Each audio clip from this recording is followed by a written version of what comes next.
ఈ దీపావళికి మీరు మరింత స్మార్ట్ అయ్యేందుకు బిగ్సీ తీసుకువచ్చింది దీపావళి ధమాకా ఆఫర్స్. మొబైల్ కొనుగోలు చేయండి 10% instant discount, attractive gifts, mobile protection smart watch లేదా ఇయర్ బడ్స్ ఫ్రీగా పొందండి. ఈ దీపావళిని మరింత బ్యూటిఫుల్ గా మార్చుకోండి బిగ్సీ దీపావళి ధమాకా ఆఫర్స్ తో.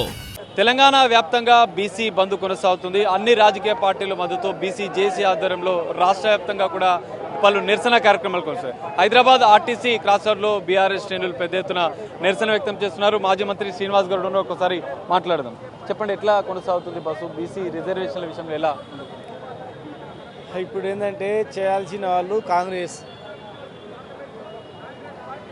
కొట్లాడాల్సిన వాళ్ళు పార్లమెంట్లో కాంగ్రెస్, ఇవ్వాల్సిన వాళ్ళు ప్రధానమంత్రి బీజేపీ పార్టీ. వాళ్ళ చేతిలో ఉంది ఇది. కానీ వాళ్ళు ఇక్కడ ఆర్టీసీ క్రాస్ రోడ్లో బంద్లో పాల్గొంటే బిల్లు పాస్ కాదు, జంతర్ మంతర్ దగ్గర ధర్నా ఇస్తే బిల్లు పాస్ కాదు.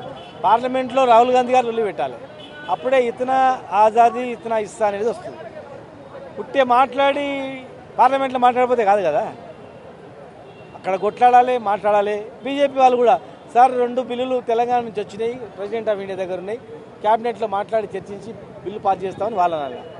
ఇవ్వాల్సిన వాళ్ళు కాముండి వాళ్ళ మీద ఒత్తిడి చేయడానికి మేము ధర్నాలు బంద్లు పెడితే మేము కూడా ధర్నాలో పాల్గొంటాం, మేము కూడా బంద్లో పాల్గొంటాం. అంటే బంద్లో పాల్గొంటే రాజ్యాంగ సవరణ అవుతుందా? జంతర్ మంతర్ దగ్గర ధర్నా చేస్తే రాజ్యాంగ సవరణ అవుతుందా? లేకపోతే వాళ్ళ ఎంపీలు పార్లమెంట్లో లొలి చేస్తే అవుతుందా అనేది ఆలోచన చేయాలి. ఇప్పటికే అన్ని రాజకీయ పార్టీలు సపోర్ట్ చేస్తున్నాయి. కాంగ్రెస్ ఖచ్చితంగా 42% రిజర్వేషన్లు సాధిస్తేనే స్థానిక సంస్థల ఎన్నికలకు వెళ్తామని చెప్తున్నారు. దీని విషయం వాళ్ళే చెప్పిండ్రు చట్టబద్ధతతోనే 6 నెలల్లో చేస్తామని. 6 నెలలు దాటిపోయింది. 6 నెలలు దాటిపోయింది మొత్తం. 2 నెలలకు ఇప్పుడు తీసుకొచ్చిండ్రు. చాలా అంశాలు ఉన్నాయి కామారెడ్డి డిక్లరేషన్లో. మంత్రి పదవులు 47% అన్నారు, చైర్మన్లు 42% అన్నారు, బడ్జెట్ 20,000 కోట్లు అన్నారు, కాంట్రాక్టర్లు కూడా 47% కాంట్రాక్టులు బీసీలోకి ఇస్తామని. వాళ్ళ చేతిలోనే చేయకుండా ఇది పార్లమెంట్లో పెట్టేది గల్లీలో కొట్లాడితే అవుతుందా? ఢిల్లీలో ఏది గల్లీలో కొట్లాడితే అవుతుందా చెప్పండి. బీఆర్ఎస్ మీద కూడా ఒక విమర్శ ఉంది. గత ప్రభుత్వంలో 50% వరకు కూడా క్యాప్స్ విధించి ఒక చట్టాన్ని తీసుకోవచ్చు, అది కూడా ఒక అడ్డంటిగా విమర్శలు. మేము ఇచ్చిన జీవో చెల్లలేదు, వీళ్ళే కోట్లేసి కొట్టేసి వీళ్ళు ఇప్పుడు ఏం చేసి అదే జీవో ఇచ్చారు, మళ్ళీ నెంబర్ మార్చి ఇచ్చారు. వాళ్ళు కొట్టేయించింది వాళ్ళు కొట్టేపించారు. ఇప్పుడు జడ్జి ఒప్పుకుంటాడా? అప్పుడు కొట్టేసింది ఇప్పుడు ఒప్పుకుంటాడా? చట్టం ఒకటే కదా, చట్టం మారలే కదా. ఇలా చట్టాన్ని మార్చమన్నది, రాజ్యాంగాన్ని సవరించాలన్నది ఇలా డిమాండ్. ఫైనల్గా కేంద్ర ప్రభుత్వానికి ఏం చెప్పబోతున్నారు? ఎందుకంటే రిజర్వేషన్ల అంశాన్ని ఇప్పటికే అఖిలపక్షం ద్వారా కేంద్రానికి తీసుకెళ్లాలని చెప్పి కూడా కొంతమంది నేతలు విజ్ఞప్తి చేస్తున్నారు. ఇమీడియట్గా ఢిల్లీలో మీ కార్యక్రమం చేయండి, ఢిల్లీలో మీ మఖం మార్చండి, కేంద్రం మీద ఒత్తిడి చేయండి. అధికార పట్టిన ప్రధానమంత్రి పైన, ప్రతిపక్ష కాంగ్రెస్ వాళ్ళు రాహుల్ గాంధీ గారి మీద, మొత్తం 240 మంది ఎంపీలతో ధర్నా చేయించి గట్టిగా రొల్లు పెడితే అప్పుడు కదిలిక రాదా చెప్పండి? అట్లా చేయండి, నిజంగా చిత్తశుద్ధితో చేయండి అంతే. కూడా ఒత్తిడి చేయబోతుందా మరి కేంద్రం పైన బీసీ రిజర్వేషన్ల? ఇక ఇదంతా ప్రజల నుంచి ఒత్తిడి తీసుకొస్తాం, వాళ్ళ గవర్నమెంట్ మీద వాళ్ళు ఒత్తిడి తీసుకురావాలి అట్లా. సో మరికొంతమంది నేతలలో ఒకసారి మాట్లాడు. మన రిజర్వేషన్ల విషయంలో ఎట్లా ముందుకు వెళ్తుంది?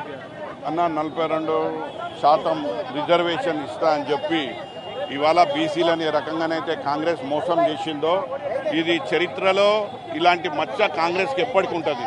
ఎందుకంటే ఇయ్యకపోతే ఇయ్యకండి, కానీ ఇచ్చినట్టు చేసి ఒక చేతితో ఇచ్చినట్టు చేసి ఒక చేతితో గుంజుకొని కేవలం ఒక మాటల గారడీ చేసి ఒకటి లేనిపోని ఆ జీవోని తీసుకొని వచ్చి పనికిరాని అది బుట్టదాగలయ్యే జీవోని తీసుకొని వచ్చి ఇదే మీకు 42%కి భద్రత కలిగిస్తుంది, రిజర్వేషన్ ఇస్తుంది అని అంటే రేవంత్ రెడ్డిని అడుగుతున్నా. ఇలా ఎల్కేజీ పిల్లగాడు కూడా నిన్ను ప్రశ్నిస్తాడు రేవంత్ రెడ్డి, నువ్వు ఎందుకు ఇట్లా బీసీలు అంటే అమాయకులు కనబడుతుర్రా? బీసీలు అంటే ఒక మంచికి మారుపేరు. ఇవాళ అందరు బీసీలు ఐక్యమైనారు. అలాంటప్పుడు నువ్వు ముఖ్యమంత్రి స్థాయిలో ఉండి ఇవాళ బీసీలను వెన్నుపోటు పొడిచే రాజకీయము నువ్వు నేర్చుకొని, చంద్రబాబుతో నేర్చుకొని ఇవాళ మా బీసీలను నువ్వు అనగదొక్కుతున్నావు. నీకు పార్లమెంట్లో అయ్యే చట్టాన్ని తీసుకొని వచ్చి ఇవాళ నువ్వు అసెంబ్లీలో చేసినావు. ఇవాళ నీకు దానివల్ల నీకు ఎంత నీ యొక్క ప్రతిష్ట దిగజారిపోయింది. ఇవాళ నేను ఒకటే చెప్తున్నా, నువ్వు హైదరాబాద్కు మోడీ రాగానే బడేబాయ్ అంటాడు. 9వ షెడ్యూల్లో వెతికేయడానికి ఏమున్నది? ఎన్నో నువ్వు లాభసాటిగా నువ్వు చీకటి ఒప్పందాలు చేసుకుంటావు.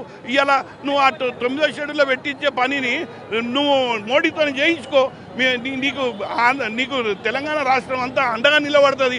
కానీ అదిసిపెట్టి ఎవరు అడ్వకేట్ల దగ్గర ముంగట మంత్రులను పంపించి వీళ్ళు అడ్వకేట్కు ఏంది అంటే డ్రాఫ్టింగ్ ఇచ్చినట్టు, మా చిత్తశుద్ధి అన్నట్టు ఈ చిన్న చిన్న నాటకాలు చేసుకుంటూ ఇవాళ బీసీలను మభ్యపెట్టలేరు. బీసీలు పూర్తిగా ఇవాళ అర్థం చేసుకున్నారు నీ రాజకీయం, నేను విశ్వసిస్తలేరు. రాబోయే రోజుల్లో ఈ కాంగ్రెస్ పార్టీని బీసీలే పొందబెడతారని ఈ సందర్భంగా తెలియజేస్తున్నాం. ఇప్పుడు ఇలా బంద్లో అన్ని వర్గాల ప్రజలు, బీసీలు కాదు, ఎస్సీలు కాదు, ఎస్టీలు కాదు, ఓసీలలో ఉన్న ప్రజాస్వామికవాదులు, అభ్యుదయవాదులు కూడా పాల్గొంటా ఉన్నారు. దీన్ని చాలా మంది హర్షిస్తూ ఉన్నారు. ఇలా బీసీలు వాళ్ళకు రావాల్సిన వాటానే అడుగుతున్నారు, ఇంకా తక్కువనే అడుగుతున్నారు. కానీ బీసీలు ఎప్పుడు కూడా అగ్రవర్ణాలకు సంబంధించిన వాటానో, ఎస్సీ ఎస్టీలకు సంబంధించిన వాటానో అడగట్లేదు. మరి ఎస్సీ ఎస్టీలకు జనాభా తమాషా ప్రకారం రిజర్వేషన్లు ఉన్నాయి. అదేవిధంగా ఈడబ్ల్యూఎస్ పేరుతోటి కూడా మరి అగ్రవర్ణాలలో ఉన్న పేదలకు కూడా రిజర్వేషన్ ఇచ్చారు. ఆ రోజు బీసీలు కానీ ఎస్సీలు ఎస్టీలు కానీ ఎవరు కూడా వ్యతిరేకించలేదు. కానీ ఈరోజు ఏమంటున్నారు, మా జనం ఎంతో మేమెంతో మాకు ఏమని అంటున్నారు. ఒక అన్నదమ్ములు, ఒక తల్లి పిల్లలు, తల్లిదండ్రులు ఆస్తులు ఎట్లా పంచుతారో అన్నదమ్ములకి, అదే రకంగా ఈరోజు పంచాలని చెప్పేసి జరుగుతున్నటువంటి కార్యక్రమంలో బీసీలకు రిజర్వేషన్లు ఇవ్వద్దని కొంతమంది కేసేసిర్రు. ఇది కరెక్ట్ కాదు. ఇవాళ సుప్రీంకోర్టులో జడ్జిమెంట్ ఉన్న తర్వాత కూడా మరి వీళ్ళు జీవోల పేరుతోటో లేకపోతే కాలయాపన చేసుకుంటూ ఆర్డినెన్స్ పేరుతోటి మరి జంతర్ మంతర్లో ఇది చేసుకుంటూ కాంగ్రెస్ పార్టీ కాలయాపన చేసింది. ఇప్పటికే 2 సంవత్సరాలు బీసీలకు సంబంధించిన వాళ్ళు సర్పంచులు, ఎంపీటీసీలు, జడ్పీటీసీలు కాకుండా అయినది. ఇది చాలా అన్యాయము. ఇప్పటికైనా కాంగ్రెస్ పార్టీ చిత్తశుద్ధితోటి ఇది చేయాల్సింది కేంద్రం కాబట్టి, నరేంద్ర మోడీ బాయ్ సాబు ఓబీసీ నేత కాబట్టి ఆ ఓబీసీ నేతని సెంటర్లో నిలబెట్టి మరి ఇక్కడి నుంచి కాంగ్రెస్ పార్టీలో ఉన్న పెద్దలు, ఇక్కడ ఉన్నటువంటి కిషన్ రెడ్డి కానీ 8 మంది ఎంపీలు ఉన్నారు, వాళ్ళందరూ కూడా ఈటెల రాజేందర్ కానీ మరి బండి సంజయ్ కానీ అరవింద్ కానీ వీళ్ళందరూ ఏం చేస్తున్నారు? వీళ్ళకి బాధ్యత లేదా? వీళ్ళు బీసీ బిడ్డలు కాదా? బీసీలకి న్యాయం జరిగితే వీళ్ళకి న్యాయం జరిగినట్టు కదా.